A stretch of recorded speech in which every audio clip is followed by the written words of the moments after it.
I want to go over some wellness trends. We can just do kind of like a rapid fire here. Yes, let's do it. Let's see. So you kind of mentioned intermittent fasting. Mm-hmm. Let's get into that one quickly. Yeah. So intermittent fasting is really great because it provides a lot of benefits, right? But with women, it's so different because women's cycles makes us feel differently every couple of days. So we go through our menstrual cycle. We have different phases of the menstrual cycle. And depending on what phase you're in, you can either tolerate fasting or you can't.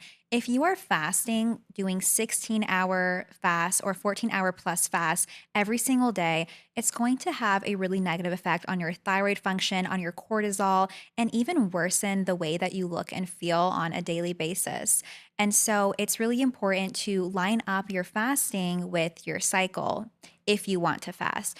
I'm not a big fan of intermittent fasting for women. I'm a huge fan of circadian fasting, and that just basically means you stop eating 3 hours before bedtime, and then you basically fast for about 10 to 12 hours, and then you eat in the morning when you first wake up. I think that is the best way for women to fast because it's more hormone friendly, and you're not depleting your body of essential nutrients and support that it may need during different phases of your cycle. hmm Yeah. So if you're eating dinner at like 6:30 or 7, or you go to bed at 10, say, then you eat Right. at 7, and then you fast until what, 7 the next day? Yeah, 7 or 8 the next day, 10 to 12 hours max. During the follicular phase, sometimes women can typically fast a little bit longer, but I think circadian fasting is way better.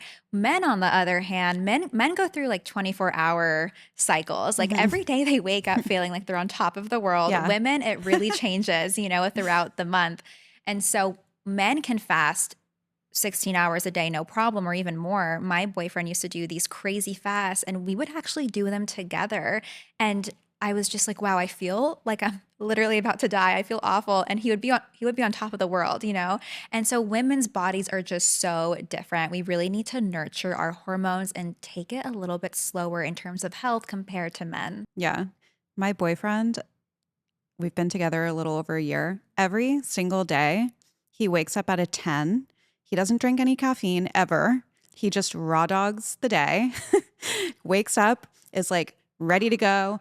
Energy is amazing. We'll go for his hike, like feels amazing, happy. I'm just Oh my like, God. whoa, I'm a different person every week of Every the day. month. Like, yeah, every day, but like every week of my month, it's like a little bit different energy wise, mood wise, everything. Like, he's just the most consistent. I'm like, that's crazy. They just don't have the fluctuations that we have. It's insane to watch. Yeah. They're like a different breed. Yeah, they really are. I mean, and so much of the research has been done on Yeah. men, and then, even on medications, like wasn't Ambien, it was never tested on women. And so the Mhm. recommendations were what was recommended for men. And then it like obviously it's such a strong drug to begin with. Yeah, it's It's crazy. yeah, it's crazy. Okay. Infrared sauna. I love infrared sauna. Infrared sauna is just so great for your skin, for your energy. Infrared sauna in particular is really useful because it actually stimulates ATP production in your cells, and ATP is the primary energy source of your body. And so, if you do infrared sauna in the mornings, 3 to 4 times a week, you're going to have better energy levels, you're going to feel better, and it really helps calm your nervous system as well. So I'm a huge fan of sauna in general. I don't have an infrared sauna, unfortunately, in my building, but I do have a regular sauna and I try to go in it at least 3 times a week. The infrared component just makes it so much better. It really amplifies the benefits. You got to get a sauna blanket. I need to get a sauna blanket. I Maybe they'll know. send you one if they sponsor this particular episode. Maybe. Yeah, it's the best. I love it so much. What about ingestible skincare? Skincare starts from your food. So you want to make sure you're eating gelatin, you're eating high protein because you can put all of the potions and lather all the moisturizers on your skin, but if you are not consuming foods and nutrients that are going to contribute towards collagen production, towards natural oil production, lowering inflammation in the body, you're going to have a huge problem with how your skin looks. And I think the best example of this is acne. A lot of people who have acne, they tend to suffer from really poor gut health. And so gut health is really important because you basically have bacteria in there that's beneficial for you. And those really contribute to how your skin looks. It's an accurate reflection. So if you're not eating probiotic rich foods, or you're not eating yogurt or prebiotic rich foods, you are going to notice you will feel more inflamed or more prone to breakouts. Are there any supplements that do help? Like, how effective is something like collagen at actually helping the collagen in our skin? To be honest, I'm a huge fan of collagen. I know this is a really touchy subject in the wellness community, but collagen does break down into amino acids, and your body will use that for whatever it sees fit, whether it's to fortify your gut lining or for nail growth or skin health or hair growth.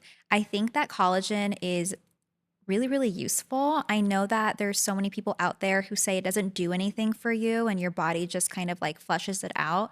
But I would have to disagree because you're breaking it down, the collagen peptides, and your body's using it for whatever it really needs the amino acids for. Yeah, same with me when I was really consistent with collagen. My nails and my hair, I could not stop them from growing. I mean, it was Yeah. crazy. Yeah. I can't take it now because of the MCAS thing, but I'm like, oh, My one nails day.